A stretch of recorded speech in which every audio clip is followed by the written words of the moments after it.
कार्यक्रम के पुण्यार्जक हैं श्री भीम सिंह जैन, श्रीमती कविता जैन, पारस जैन, जनकपुरी, संजीव जैन, रितु जैन, अन्वी जैन, ऐशना जैन, विकासपुरी, श्रीमती उषा रानी जैन, प्रभात किशोर, संगीता जैन, वैशाली, राजकुमार, आशिका जैन परिवार, नोएडा, श्री राजीव जैन, श्रीमती उषा जैन, असीम ख्याति, पार्थ जैन, ग्रीन पार्क, दिल्ली, श्री प्रदीप जैन, श्रीमती ममता जैन, सार्थक, सिद्धार्थ जैन, पल्ला, बख्तावरपुर, दिल्ली। महानुभावों, आज सप्तमी का पावन पर्व है और आज हमारे जीवन का एक विशेष दिन भी है कि गुरुदेव तपस्वी सम्राट आचार्य श्री श्रीमती सागर जी महाराज, इनकी जन्म जयंती महोत्सव। हो सकता है यहाँ बैठे कुछ लोगों ने उनके दर्शन भी किए हों। किन्हीं ने किए दर्शन? फपूतू वाले, जो एटा फपूतू के रहने वाले थे। आचार्य श्रीमती सागर जी महाराज का जन्म सप्तमी के दिन ही फपूतू नाम के ग्राम में हुआ था, उत्तर प्रदेश में। और उन्होंने सम्मेद शिखर जी में मुनि दीक्षा को धारण किया और बाद में सन 1972 में महसाना, गुजरात में आचार्य महावीर कीर्ति महाराज, आचार्य सागर जी महाराज के जो पट्टाचार्य थे, उनसे आशीर्वाद को लिया और आचार्य महावीर कीर्ति की समाधि के बाद उनको पट्टाचार्य पद पर आसीन किया। और उन्होंने 1972 से लेकर 2010 तक, जब तक वो रहे समाधि के पूर्व तक, उन्हें कई लोगों को शिक्षा दी, दीक्षा दी और उनको मोक्ष मार्ग प्रशस्त कराया। उन्हीं में एक थे हमारे गुरुदेव आचार्य सिद्धांत सागर जी महाराज, जिनके हम शिष्य हैं।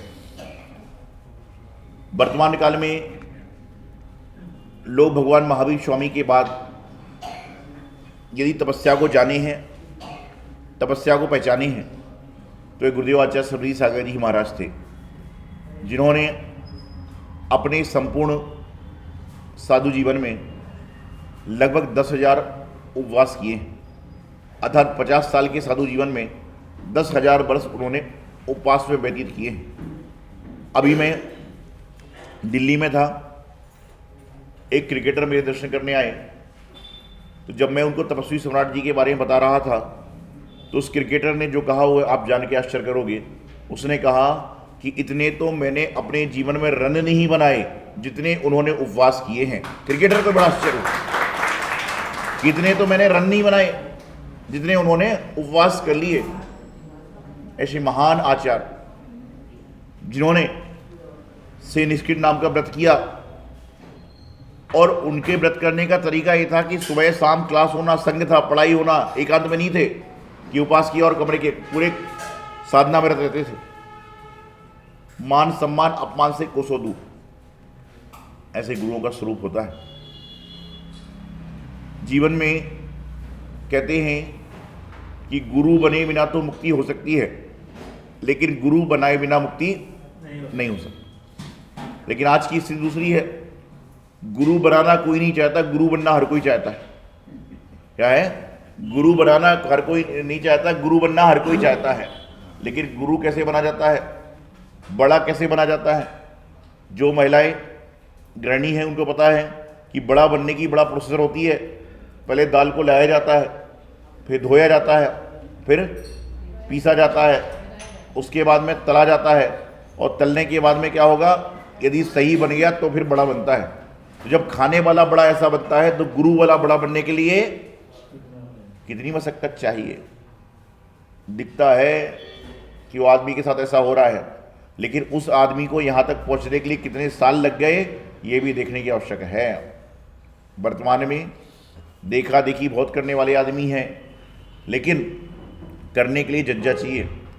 गुरुदेव हमेशा हमसे कहते थे कि बोले जितने साल साधु जीवन के व्यतीत हो गए उसकी तुलना करो, ना कि बड़े छोटे की करो, क्योंकि एक एक दिन का संयम आपके जीवन को और उत्तरोत्तर की ओर बढ़ा दी करता है।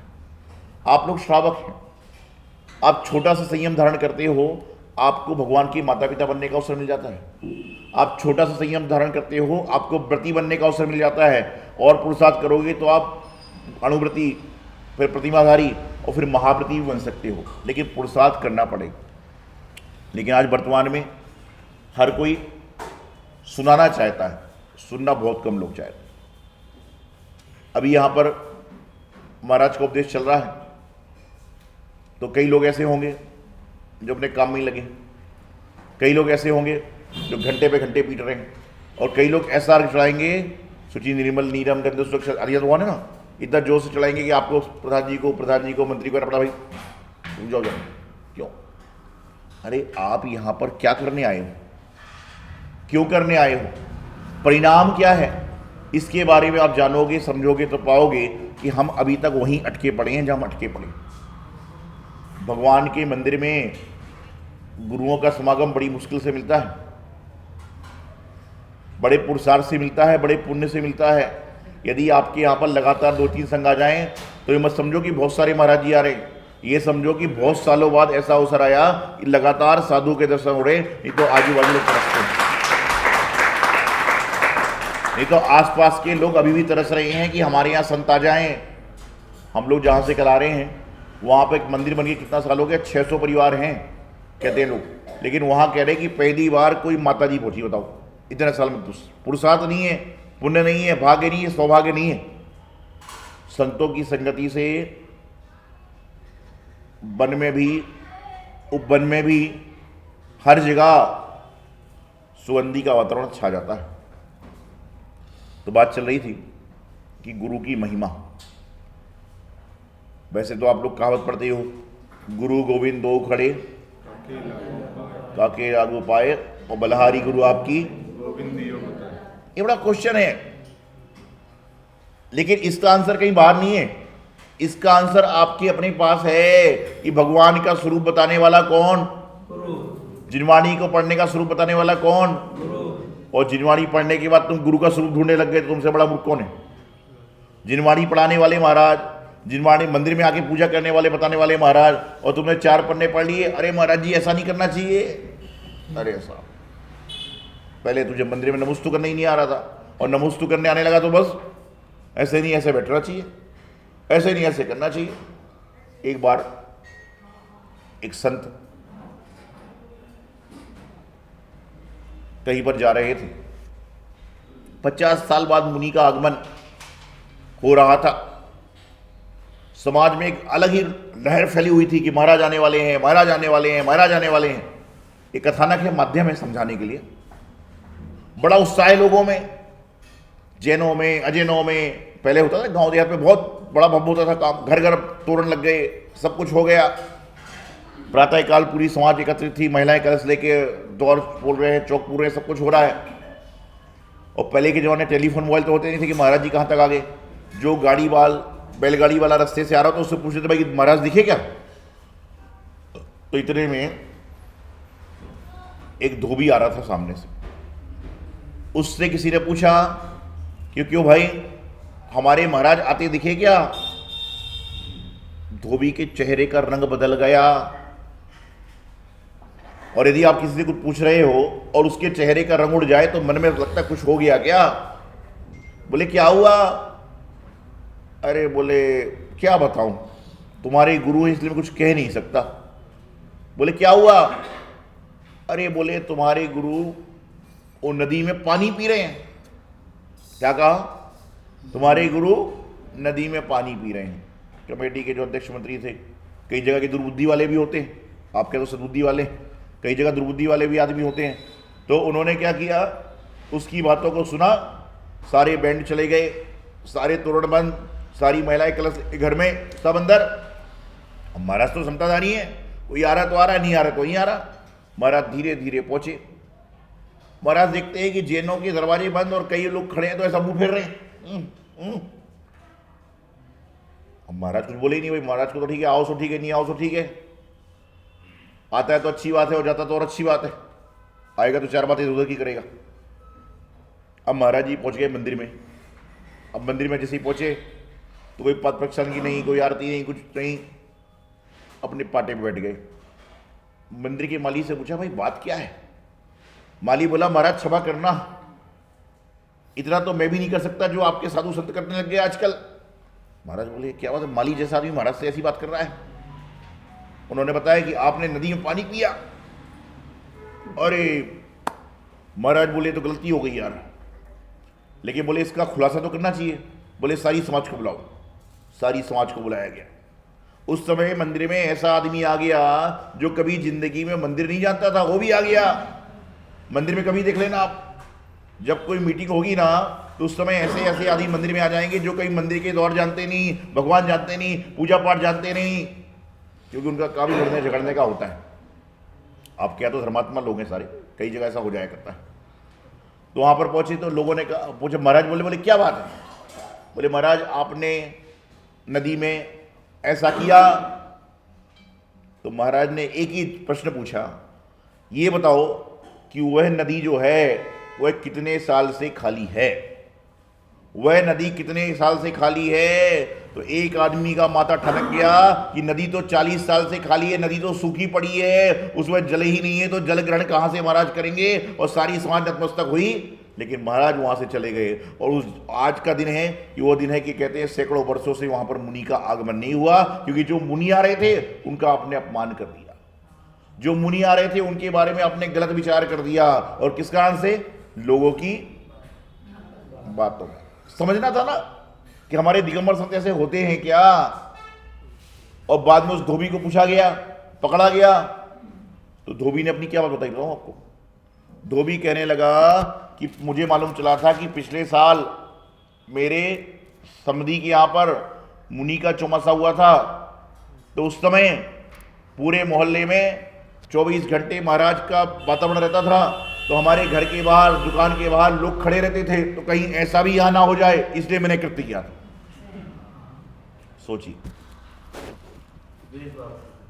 कैसा कर रहे हैं, जीवन में क्या चल रहा है, जीवन कहां जा रहा है, हमारी बुद्धि कैसी हो रही है। हमारी बुद्धि भ्रष्ट होती जा रही कि हम देव पे, शास्त्र पे, गुरुओं पे भी सोचते हैं। कई लोग तो जब महावीर जी जाते हैं, कई लोग, सब लोग नहीं, उस समय यदि वहां पर प्रतिमा जी का दूध का अभिषेक चल रहा है, वो मंदिर में अंदर ही नहीं जाते, बोले दूध का ना देखना पड़ जाए। अरे देखना ना पड़े, प्रतिमा तो वही है मेरे भाई, प्रतिमा तो वही है। प्रतिमा कौन सी चली गई? कहीं गोमटेश्वर जाएंगे अभिषेक करने, जब खड़े होंगे जब जल का अभिषेक हो रहा है, अरे प्रतिमा तो वही है। दुर्बुद्धि को हटाओ, सद्बुद्धि को लाओ, जो करना है करो, लेकिन ऐसा भाव मत रखो। भारत देश धर्मनिरपेक्ष राज्य है। यहां पर आप जैन धर्म तो छोड़िए, किसी प्राणी मात्र के लिए गलत कहोगे तो आपको जेल हो सकती है, फिर तो भगवान के बारे में हम सोचते हैं। तो जीवन में गुरु बनना बहुत कम, गुरु बनना तो हर कोई चाहता है, लेकिन गुरु बनाना कोई नहीं चाहता। और जिसने अपने जीवन में गुरु बना लिए उसके जीवन का कल्याण निश्चित है। गुरु बने बिना कल्याण हो सकता है, लेकिन गुरु बनाए बिना कल्याण नहीं हो सकता, क्योंकि गुरु ही आपको मोक्ष का मार्ग दिखाते हैं, गुरु ही आपको आपकी पहचान कराते हैं। आपके अंदर क्या है ये आपको गुरु ही बताते हैं। तो आचार्य श्रीमती सागर जी महाराज, इनके जीवन के बहुत चमत्कार हैं, और जिन्होंने उनके दर्शन किए वो जानते भी होंगे। हम तो प्रत्यक्ष उदाहरण हैं ही, प्रत्यक्ष और परोक्ष सब कुछ है। महाराज जी अनुशासन के प्रिय थे। कहते दिल्ली में पहाड़ी जज में उनका कोई दीक्षा का कार्यक्रम चल रहा था, 1200 बड़े अनुगण साधु सामयिक को चले जाते। तो महाराज जी सामयिक के लिए उद्यत हुए, लोग सामने खड़े हो गए, उनको लगा हम लोग खड़े रहेंगे तो महाराज कैसे जा पाएंगे। महाराज ने अपनी पीछी उठाई, पब्लिक की तरफ पीठ करी और अपना चेहरा दीवार की तरफ किया, और 3 घंटे वहीं खड़े होकर उन्होंने सामयिक करी। बोले मुझे तो अपना काम करना है, मुझे अपनी क्रिया करना है, मुझे लोगों से क्या मतलब। क्योंकि गुरुदेव हमेशा कहते हैं, कोई कुछ भी कहे सुने हमको क्या लेना देना, कोई कुछ भी कहे सुने हमको क्या लेना देना, और जो अपने में रम गया उसको दुनिया से क्या लेना, उसको दुनिया से क्या लेना। तुम अपने में रमो ना। यदि अपने में रम जाओगे तो आस पड़ोस के लोगों की समस्याएं अपने आप समाधान हो जाएंगी, और तुम पर में रमे हो तो जो बातें तुम्हारे बारे में नहीं हो रही ना, उसको भी तुम कान लगा के सुनोगे। इसलिए अपने में रमने का प्रयास करो। गुरुदेव ने लगभग 200 से अधिक दीक्षाएं दी और वर्तमान में आचार्य श्री सिद्धांत सागर जी महाराज और अनेक आचार्य उनसे दीक्षित होकर, शिक्षित होकर जिन धर्म की प्रभावना में अपना योगदान दे रहे हैं। और आचार्य श्री आदि सागर जी महाराज की जो परंपरा रही, वह लोगों को धर्म संस्कार देने वाले, तब त्याग की मिसाल देने वाले रही। उसी बगिया के एक पुष्प हम भी हैं, हमारा संघ भी है, जो हम लोग उन धर्माचरण कर रहे हैं। लेकिन मैं तो आज आचार्य गुरुदेव समृद्धि सागर जी महाराज के जयंती के उपलक्ष्य में सिद्ध सुत आचार्य भक्तिपूर्वक बारंबार नमस्कार करता हूँ कि हे गुरुदेव, आपने तो उच्च गति को प्राप्त किया ही है, लेकिन आपकी जो तपस्या के गुण हैं वो कहीं ना कहीं हमारे अंदर भी आए, हमारे संघ के भी अंदर आए, जिससे हम भी जिन शासन में दीक्षित होकर जिन शासन का जो गौरव है उसको बढ़ा सके और अपने जीवन का कल्याण कर सकें। उनके पास जो उन्होंने दर्शन किए हैं, कभी उन्होंने प्रवचन के अलावा उनको कभी पाटे पर बैठे नहीं देखा। 1 इंच की प्लाई, मात्र 1 इंच की प्लाई होती थी, उसी पे सोते थे, उसी पे बैठते थे। वहां पर बड़े से बड़ा आचार, जैसे आप चढ़ाई बैठे ऐसे चढ़ाई बैठता था, वही आचार, वही मुनि, वही छुल्लक, उसी दूसरे आरी का। और वो भी इतनी बड़ी प्लाई पे क्यों बैठते थे? क्योंकि लोग कहते थे कि आप हमारे गुरु हो तो हमसे ऊंचा होना चाहिए। इसीलिए मान सम्मान अपमान से कोसों दूर। उस समय क्या था, मीडिया सक्रिय नहीं था 2010 तक, व्हाट्सएप सक्रिय नहीं था। ये तो आजकल होता है ना कि 2 चीज़ को 200 बताई जाती है, वहाँ पे 2000 चीज़ को 2 बताया गया है। उनकी 2000 चीज़ को 2 बताया गया है। ऐसे महान गुरु, और देखिए गुरु तो कोई भी हो, हमारे जीवन को उपकारी करने वाले होते हैं, चाहे जिनको हम जानते हैं चाहे हम ना जानते हैं। अनुशासन बहुत कड़क। 50 साधु भी होते थे और एक साधु क्लास में नहीं आया तो सब महाराज बोलते थे, भाई ये माता जी क्लास में क्यों नहीं पहुंची? मतलब पूरी उनको नज़र थी कौन साधु आ रहा है, कौन नहीं आया, आहार में कैसा हुआ, क्या हुआ, और सारी की सारी क्रियाओं को करते थे।